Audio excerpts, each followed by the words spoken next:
By a show of hands, how many do share a room with a sibling? One. One? Okay. Anyways, you all share a room with one another in this school. Some may think that they are indeed the center of the universe, but you're not.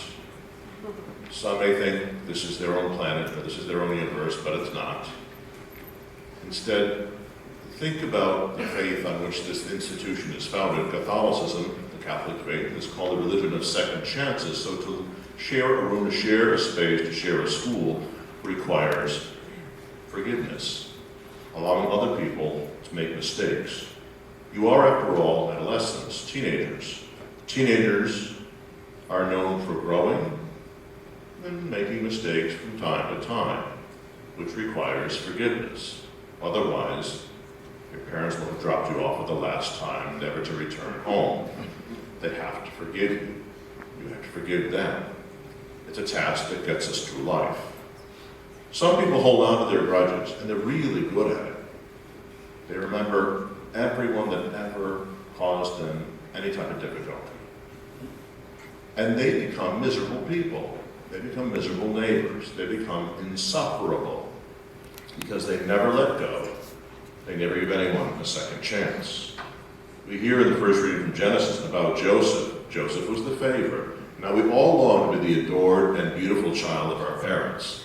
But if we have siblings, our chances are reduced. They do love us. But there's always a favorite. There's always a favorite. There's always someone who's more charming. As you might know, we're part of a consortium at the University of St. Joseph with St. Tim's Middle School, St. Thomas the Apostle Elementary School. So I was walking through the cafeteria at St. Thomas, and this little third grader was sitting there, said, by himself, let me chat him up. I said, how were you? How was your summer? This was a couple months ago. Terrible. Why? Why was it terrible? I mean, you're 2 feet tall. How could it be terrible? My baby brother cries all night long and screams. We can't sleep until 7 in the morning. I think he's a vampire. Someday, that little vampire will grow up and hopefully be charming. Someday, I hope his brother forgives him for being sleep deprived. We all have to work on forgiveness.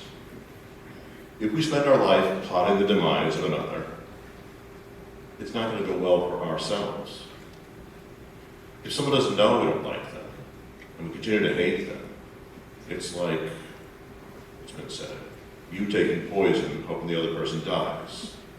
You're destroying your own day. Instead, try forgiveness, to let go and let God.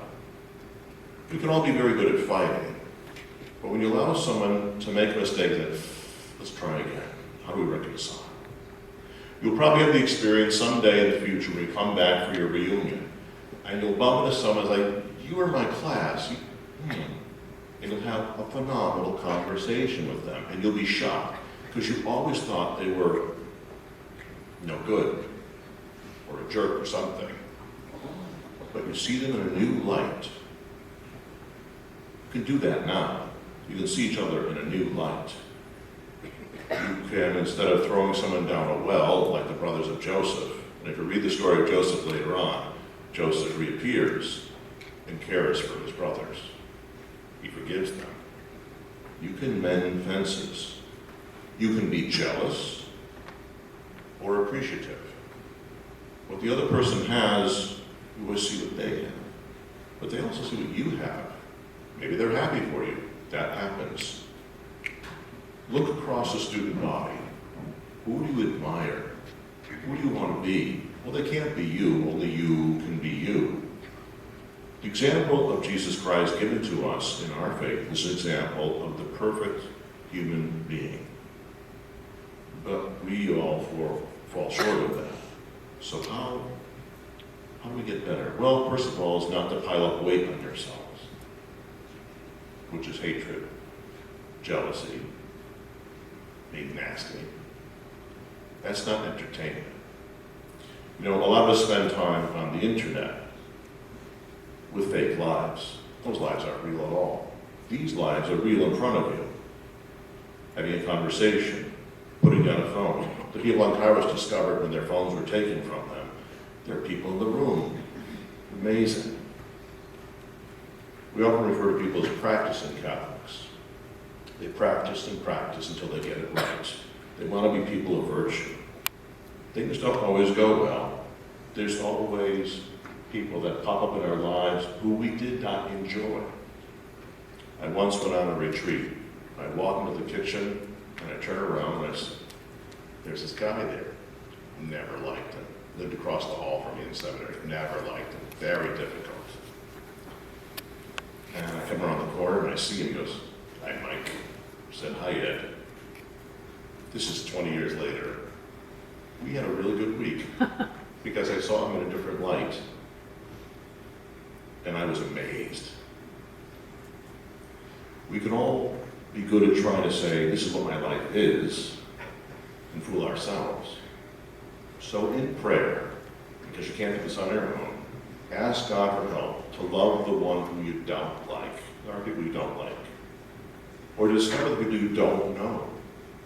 Right now I've been doing senior interviews, and it's really delightful because I usually see you in the hallways. I pass you because I've got a job that takes me outside of the building all the time.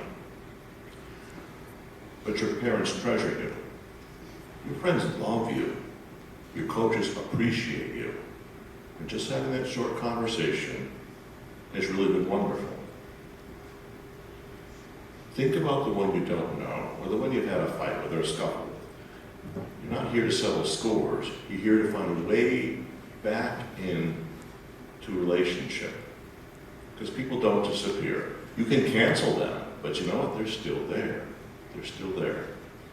And for some reason, they tend to show up again and again. The one you don't like. That's the one that sits next to you. Oof. So how do you handle that? Growing up. It is very difficult.